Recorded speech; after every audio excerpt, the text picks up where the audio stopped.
Bonjour à tous et bienvenue autour de votre grande table des idées. À partir de 12h55, ce sera la juriste Mireille Delmas-Marty qui sera notre invitée. Elle plaide depuis longtemps et à nouveau dans un ouvrage sorti au printemps dernier pour un humanisme juridique. Avec elle, nous reviendrons aussi aujourd'hui sur l'état du droit et ce que peut le droit face au terrorisme. Est-il une boussole possible ? Nous en parlerons dans une petite heure avec Mireille Delmas-Marty. Mais d'abord, la grande table culture, une fable écologique, un film de fin du monde, Last Words, derniers mots, dernières images, dernier homme, le nouveau film de Jonathan Nossiter, adapté d'un roman de Santiago Amigorena, Les derniers mots, sort en salle ce mercredi avec Khalifa Touré, Nick Nolte, Charlotte Rampling. Notre invité, le cinéaste Jonathan Nossiter, est avec nous jusqu'à 12h30. À écouter tout de suite sur France Culture ou plus tard, si vous le souhaitez, sur franceculture.fr. La grande table. Olivia Gesbert. Juni karo la tili mo la sanji wulu fla wa fa delo la bande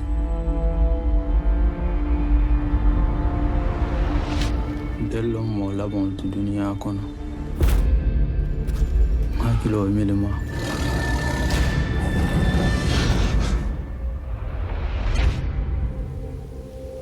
Look at all of this. I never seen so many people together.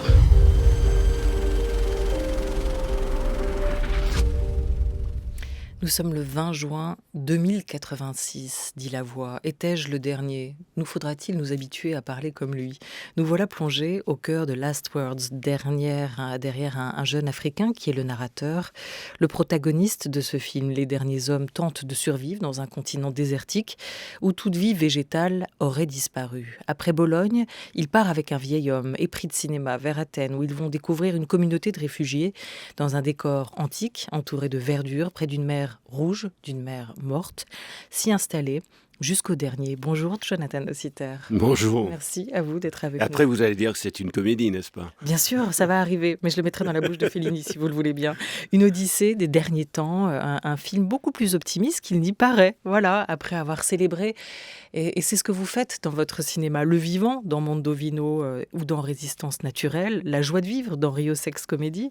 Pourquoi vous avez eu envie d'adapter ce récit de Santiago Amigorena, qui est une dystopie pour les uns, mais qui est aussi une utopie post-apocalyptique pour les autres. Vous, le réalisateur, le cinéaste, vous vous situez où ? En fait, c'est marrant maintenant en écoutant le petit extrait de Khalifa quand il arrive à Athènes avec Nick Nolte et il découvre, parce qu'il pensait avoir été seul sur la planète, et il découvre qu'il y a peut-être quelques centaines de réfugiés qui sont dans un camp de réfugiés au pied de l'Acropole. Et en fait, en l'écoutant maintenant, ça fait penser, mon Dieu, Khalifa, qui n'est pas un comédien, donc que j'ai rencontré dans un camp de réfugiés à Palerme, quand je faisais le casting. Pour lui, en fait, c'est que maintenant que je me suis rendu compte que pour lui, cette scène, quand il a vu des centaines de personnes, de figurants groupés dans des tentes autour du temple, en fait, pour lui, c'était déjà vu. Et quelque part, je pense que la force de sa présence comme non-comédien à côté de Nick Nolte, de Charles Rampling, de Stan Skarsgård, c'est parce que, étant un réfugié de la Gambie, et on fait le parcours terrible de chez lui, après 6 mois arrivé en Méditerranée, il a déjà vécu la fin du monde. Et s'il est dans le film, c'est parce que quand j'ai rencontré, il a une vitalité. Il aurait droit à être amer, méchant, méprisant, cynique. Et c'est tout le contraire. C'est quelqu'un qui a une joie de vivre et qui regarde en avant. Et je pense qu'au fond, c'est ça, pour répondre à votre question. Quand j'ai lu le livre de Santiago, qui est très différent du film, mais au fond, Santiago, malgré, je pense, sa lucidité face aux catastrophes écologiques de notre époque, pour Santiago, la parole, le mot, la littérature reste quelque chose qui nous donne de l'espoir, juste parce que ça existe. C'est pas de l'espoir stupide et cynique hollywoodien, happy end, qui est censé balayer 1h30 de violence pornographique, ce qui est à mon sens, du moins le cinéma qui nous domine. Mais dans le livre de Santiago, il a vraiment écrit une lettre d'amour à l'importance de la survie de la littérature. Évidemment, quand j'ai lu ça, j'ai pensé à mon amour qui est le cinéma et j'ai cru Vous avez pouvoir... transposé. Ouais, c'est ça. Ouais. Mais d'ailleurs, la fin du film n'est pas happy, hein, comme vous l'évoquez, Jonathan Nossiter, mais elle est pleine de poésie. Et cet acteur, parce qu'il l'est devenu à travers votre caméra, Khalifa Touré, comme vous le dites, et sans aucune démagogie, crève absolument l'écran. Enfin, il est vraiment d'une beauté, il dégage une vie qui se communique très facilement aussi, je pense, pour le spectateur. Si on revient sur ce que raconte le film, sur ce qu'il montre ce désastre écologique, mais aussi culturel que vous évoquez, est-ce que c'est un film réaliste ? Je vous propose qu'on écoute peut-être juste les mots de votre partenaire, de votre complice dans l'aventure, Santiago Amigorena, puisque c'est son livre que vous avez adapté à votre manière. Il était avec nous à Deauville, où le film était présenté.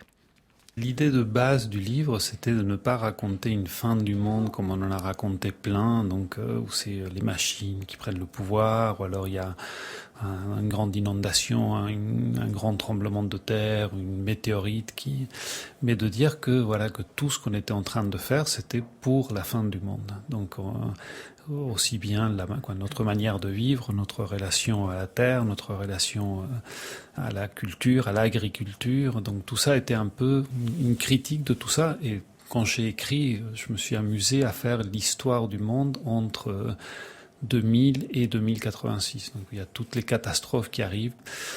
Il n'y a pas de politique sans utopie. Donc pour faire quelque chose contre ce qu'on est en train de vivre, pour aller contre, il faut absolument imaginer quelque chose qui peut être la fin du monde. Ben oui, et puis ces catastrophes, elles sont déjà arrivées, elles commencent à arriver, elles sont déjà là. L'épidémie, ce virus qui tue, ces masques qu'il nous faut porter, cette distanciation sociale qui s'impose, tout ça est dans votre film. Et ce film, ça fait 6 ans que vous travaillez dessus. Donc c'est loin d'être évidemment une fenêtre directe sur l'actualité, mais voilà aussi la force du cinéma. Vous évoquiez cette transposition entre la littérature et le cinéma. Dans le livre d'Amigorena, en effet, c'est la littérature qui va sauver l'homme de la barbarie. Pour vous, le cinéma, pourquoi vous avez quand même gardé son titre, Last Words, les derniers mots ? Est-ce que c'est si anecdotique que ça ? Je suis désolé, mais c'est possible que ça soit si anecdotique, parce que je pense qu'un titre n'est jamais le reflet d'une œuvre, comme je pense que la fin d'un narratif n'est jamais l'expression du narratif lui-même. Et moi, je maintiendrai avec tout cœur que le film est un film joyeux, qui est un film qui fête la vitalité de la culture et même des plus petits gestes de tendresse humaine, compte tenu combien on est barbare, sauvage, et on vit dans un monde d'un cynisme terrible. Et donc, le titre n'a pas beaucoup d'importance pour moi. Je pense, en fait, c'est un film avec très peu de mots. Les gens, en fait, parce que c'est un peu un Babylone, un tour de Babel où les gens parlent beaucoup de langues sans vraiment s'exprimer. Pour moi, une des scènes qui m'a le plus marqué, et j'en suis très fier de cette scène parce que je ne l'ai pas écrit, et j'ai juste témoigné de l'improvisation de la grande comédienne italienne Alba Rohrwacher et Nick Nolte, quand ils ont inventé en fait un langage d'échange dans le jardin magique qu'elle essaie de cultiver malgré la fin du monde végétal. Et avec Nick, ils ont inventé un langage sans mots, une manière de s'exprimer. Si quelqu'un me demande qu'est-ce que ça veut dire tous leurs gestes, je ne pourrais pas le dire. Ce que je sais, c'est que je crois dans la force de cette rencontre entre deux très grands comédiens. Nick, qui a 80 ans, qui a fait un travail de fou, et ont eu des douleurs partout, et ont eu beaucoup de mal, même à marcher parfois, devant la vitalité de Alba Rohrwacher. Il est devenu un jeune cow-boy américain de 18 ans qui se plongeait dans la terre, qui prenait des choses, qui cherchait avec toute sa force, comme personnage, mais aussi, je pense, comme comédien, tellement ravi d'être devant pour lui une découverte. Et je pense que la force du film, s'il en a, il est là-dedans. Et donc, ça dépasse les mots. Et les mots n'ont pas d'importance dans le cinéma. Et moi, j'y crois. Pour moi, le cinéma, comme la fin... Je suis désolé, je ne suis pas tout à fait d'accord que c'est surtout pas un happy end, mais je ne pense pas je pense que c'est un film complètement utopique parce qu'il propose qu'il suffit très peu. Il suffit un respect. En fait, le geste le plus radical, je pense, aujourd'hui, et du coup, devant un cynisme médiatique en général, un cynisme politique total, c'est Gianluca Fagnani, le directeur de la Cinémathèque, qui l'a dit, et il me l'a dit il y a quelques années, il a dit, Jonathan, aujourd'hui, le geste le plus radical, c'est la sincérité. Et ça, honnêtement, c'est un bouleversé. Et en fait, c'est très marrant de voir la réaction des gens au film, parce que je pense que ceux qui ont le courage encore d'affirmer une sincérité devant la barbarie régnante et le cynisme, pour moi, ce sont des résistants. Et je vois quelque chose dans l'échange possible avec le film. Confronté à la fin, il y a ce geste civilisateur, ce retour à la fois à l'état de nature, symbolisé par le jardin que vous évoquiez d'Alba Rohrwacher, et de culture, avec le dernier projecteur et la dernière caméra que bidouillent, construisent ensemble Nick Nolte et Khalifa Touré. On écoute un extrait de votre film, Jonathan Nossiter.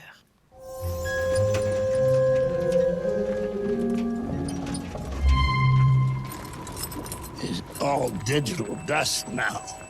They knew the collapse of the electrical grid was coming.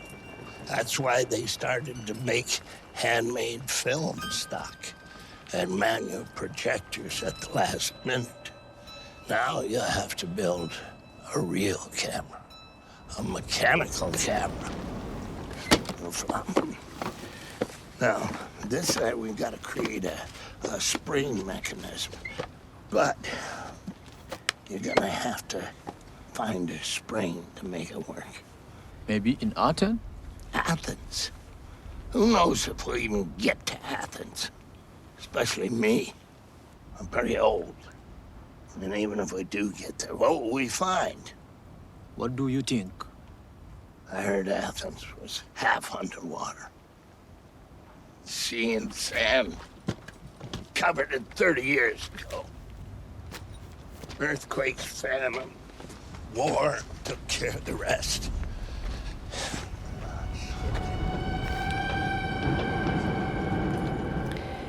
Et là, c'est le personnage de Shakespeare qui nous raconte un peu aussi une histoire du cinéma dans l'échange qu'il a avec ce dernier homme incarné par Khalifa Touré, ce réfugié gambien qui est l'acteur principal, le comédien de ce film, le vôtre, Jonathan Nossiter. Un bel échange sur le cinéma que vous placez au cœur de votre film. Il y a beaucoup d'extraits qui sont diffusés à la fois dans ce moment où ils sont ensemble à Bologne et où ils vont projeter sur le mur des extraits de films. Et puis ensuite, quand ils se retrouvent dans ce camp de réfugiés, ces derniers survivants qui sont là, près de ces ruines, près d'Athènes, à se projeter des films et à faire communion ensemble. Comment vous les avez choisis, ces extraits de films ? Est-ce qu'ils disaient tous quelque chose pour vous ? Surtout, je voulais éviter, parce que le film est un hommage à la force du cinéma, mais j'espère pas un hommage narcissique, pas juste quelqu'un de complaisant qui dit « Oh, j'aime le cinéma », ou qui veut se montrer malin ou cultivé.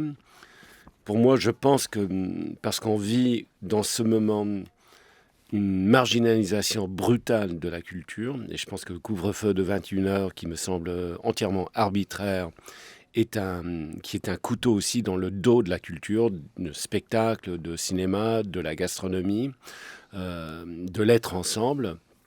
Je pense que dans ce moment de barbarie, ça devient essentiel. Quand je vois hier soir à Montreuil pour une avant-première dans ce salle incroyable Méliès de Stéphane Goudet, qui est un résistant passionné, qui défend la culture dans un moment de guerre contre la culture, et pas simplement en France, et de par le monde. En France, en fait, vous êtes plus privilégiés que les autres. Qui a une France Culture est déjà un miracle. Il n'y a pas moi j'habite en Italie, il n'y a pas de radio en Italie, Italie Culture, et là, c'est vrai dans les autres pays. Donc, vous êtes privilégié quelque part ici en France par rapport aux autres pays. Ceci étant, je pense que la culture n'a jamais été aussi menacée par l'extinction, même avant l'espèce humaine. Ce qui serait tragique, parce que si on réussit, ce que Pasolini craignait d'ailleurs il y a 40 ans, que le projet néolibéral, le projet de la société de consommation allait massacrer la culture comme seuls les régimes fascistes rêvaient et n'ont jamais réussi à faire. Et Pasolini le voyait très clairement. Je pense qu'hélas, s'il était vivant aujourd'hui, il verrait la confirmation de ses peurs. Et donc, du coup, l'affirmation de la culture, voir ces gens en salle, comme j'ai vu hier soir, à 18h, et en fait on a terminé à 21h moins 20, un débat extrêmement émouvant pour moi. Je constate qu'on est là dans des actes de résistance positive, de partage de joie. Le cinéma, comme la radio, comme le journal, comme la littérature, est une affirmation de la liberté de nous tous, de l'importance d'être ensemble. Et donc, du coup, pour moi, oui, chaque extrait de film qu'on voit dans le film est un moyen d'accéder à cette joie de partager une transmission culturelle qui n'est pas anodine, qui est essentielle pour la survie. Et si on avait des gouvernements qui investissaient dans la santé publique, dans l'éducation et dans la culture, ce qu'ils gaspillent ailleurs avec des choses inutiles pour la survie de l'être humain, peut-être qu'on ne vivrait ni le Covid, ni beaucoup d'autres catastrophes. Tous ces films, ils en disent aussi quand même assez long sur vous, sur votre passion du cinéma et la manière dont vous avez envie de le défendre. C'est vous qui avez choisi d'ailleurs chacun des extraits, puisqu'ils ne sont pas présents dans le livre d'Amigo Rena. On y retrouve beaucoup de références à la fois à Buñuel, à Lumière, à Gibbons, à plein de réalisateurs, Fritz Lang, qui sont aussi présents dans ces extraits, mais pas d'extrait de 8,5 de Fellini. Et vous dites pourtant que le réalisateur et le film, ce sont peut-être celui qui vous ont le plus marqué. On écoute Fellini. Une fois, j'ai écrit sur la caméra de 8,5 une petite phrase dressée à moi-même. Et la phrase était « Rappelle-toi que c'est un film comique », pour me rappeler toujours que je dois faire les films d'une façon plus légère et plus comique. Parce que j'ai la tendance à l'oublier. C'est une tendance peut-être vers le dramatique ou vers le philosophique. C'est ça la grande stupidité. Toujours nous jetons sur la spontanéité et sur la naïveté et sur la simplicité une espèce de cage d'interprétation, de devoir, remords, complexe d'infériorité, intellectualisation. Et tout ça, c'est toujours très suffocant, étouffant. Étouffant, dit Fellini. Et c'est vrai qu'aussi dans les extraits, parmi ceux que vous avez choisis, chacun renvoie à des émotions très différentes. Il y a le rire avec l'arroseur arrosé, l'effroi avec un chien andalou, la virtuosité avec l'homme à la caméra, la panique aussi, la peur, l'espoir. Tous ces sentiments, ces émotions sont mêlés là. Et nous y sommes dans ce monde de distanciation sociale. Vous nous réunissez dans l'écran, à travers l'écran. Vous montrez ces derniers hommes rassemblés au pied des ruines, regardant des films, des images, avec cette communion qui soudain semble possible et semble presque seulement possible dans la culture. Et aussi dans le comique, c'est incroyable d'écouter ces mots de Fellini maintenant. Quelle émotion! Quelle émotion de sentir aussi sa joie de raconter. Mais c'est marrant cette chose qu'il a affichée. Rappelle-toi que c'est une comédie. Ça me fait penser que d'abord, la grande majorité des extraits dans le film, donc c'est pas un playlist nocitaire, c'est pas mes films préférés, ça serait narcissique, égoïste de ma part, et un film est là pour être généreux et pour partager. Donc ce sont des extraits qui servent, j'espère, aux personnages. Ils sont là pour servir les personnages dans chaque scène. Et c'est à 80% des extraits comiques. Et c'est pas par hasard, je pense. En fait, c'était inconscient, si vous voulez. Je cherchais aussi des extraits de films un peu plus lourds, mais ça marchait jamais. Ils ont été expulsés par eux-mêmes. Et chaque jour, c'est un film qui raconte la fin de l'espèce humaine. Mais si j'insiste que c'est une vision utopique de l'homme, de ce dont l'homme est capable. Et j'y tiens parce que chaque jour qu'on allait sur le tournage, avec Nick Nolte, Charles Rampling, Khalifa Touré, Stellan Skarsgård et les autres, on cherchait inconsciemment, c'était pas exprimé en paroles, mais je sais qu'on cherchait où est la tendresse, où est la joie. Avec le personnage de Charlotte, c'est explicite, parce que Charlotte joue une espèce de personne complètement déchaînée, qui n'a plus rien à perdre. Et donc ça lui donne une liberté folle devant la fin du monde. Et je pense qu'elle prend, et ça je pense c'est ancré en Charlotte comme personnage et comme comédienne, il y a une joie de vivre et une vitalité dans chaque moment. Et le défi chaque jour sur le plateau, ok, fin du monde, c'est où la fête? Et elle nous le racontait, hein, comment elle a construit ce rôle avec vous, comment vous l'aviez pensé ensemble, cette folie heureuse, cette joie qu'elle incarne dans ce film, jusqu'à son désir d'enfanter alors que le monde est en train de s'effondrer. Des images, des mots et des ruines, Jonathan Nossiter. Dans le film, il y a aussi les images d'un temple grec qui pourrait être à Athènes, mais le tournage a eu lieu en Campanie, au sud de Naples. C'est une ancienne colonie grecque en Italie, à Paestroum, où vous vous êtes installé sur un site archéologique. Il y a justement un gros livre de l'archéologue et historien Alain Schnapp qui sort en ce moment au Seuil, une histoire universelle des ruines, dont on vous reparlera dans cette émission. Cette conscience universelle, cette poésie des ruines. Est-ce que vous êtes, vous aussi, maintenant, décidé à ouvrir ce dialogue avec les ruines? Vous pensez qu'il est essentiel, que c'est notre mémoire aussi qui est en jeu? Mais je pense que c'est essentiel, parce que je pense que devant cette barbarie régnante et cette violence contre l'être ensemble et le regarder ensemble, et en fait tous les fantasmes de la culture, je pense que la transmission culturelle aujourd'hui, comme acte vital, pas comme truc de snob ou passéiste, mais comme un geste démocratique et progressiste, mais imbu d'une vraie culture, je pense que ça n'a jamais été aussi essentiel. Et donc, oui, je pense que vivre... Bon, j'ai étudié le grec ancien à la fac, donc c'est un grand amour qui est en moi. Mais j'ai eu... heureusement, un enseignement de mes profs à la fac, surtout de Edward Bradley à Dartmouth, que lire Homère, c'est rentrer dans la réalité quotidienne de la vie contemporaine. Et je pense que la force de tout acte culturel qui peut être perçu comme vital, c'est quelque chose qui nous donne de l'espoir intrinsèquement. Parce que il n'y a pas d'avenir s'il n'y a pas un lien vital avec le passé. Et il est question beaucoup aussi de la trace qu'on laisse dans votre film, Jonathan Nossiter. La pellicule est une tablette vierge, la dernière chance de laisser une trace vivante de l'homme tel qu'il a été, dit le personnage de Shakespeare dans le film. C'est la question de la mémoire, de la transmission, du patrimoine, de la trace, de l'empreinte aussi, et donc tout simplement de nous. Kapwani Kiwanga, elle vient d'être la nouvelle lauréate du prix Marcel Duchamp 2020. Elle est installée à Paris. C'est une artiste canadienne et elle va présenter jusqu'au 4 janvier 2021 au Centre Pompidou sa série Flowers for Africa dans le cadre de l'exposition collective qui réunit les 4 nommés pour ce prix Marcel Duchamp. Là encore, il y est question de patrimoine, de transmission et de la culture. Je vous propose qu'on l'écoute.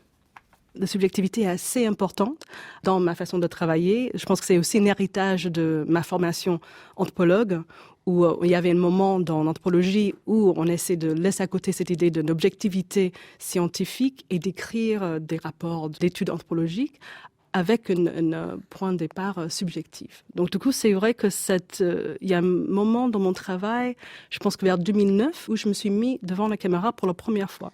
Et à ce moment-là, il y avait un déclic un peu dans mon travail où moi, je me suis rendu compte qu'il y avait tellement de recherches, tellement de choses que j'avais fait derrière la caméra, hors champ, etc., qui n'étaient pas accessibles aux visiteurs ou aux spectateurs, que le moment que je me suis mis devant et je me suis dit, bon, écoutez, je vais vous raconter une histoire, mon histoire, et je serai votre guide dans cette histoire très subjective. À partir de ce moment-là, mon travail a pris un peu plus d'accessibilité, je pourrais dire peut-être ça comme ça.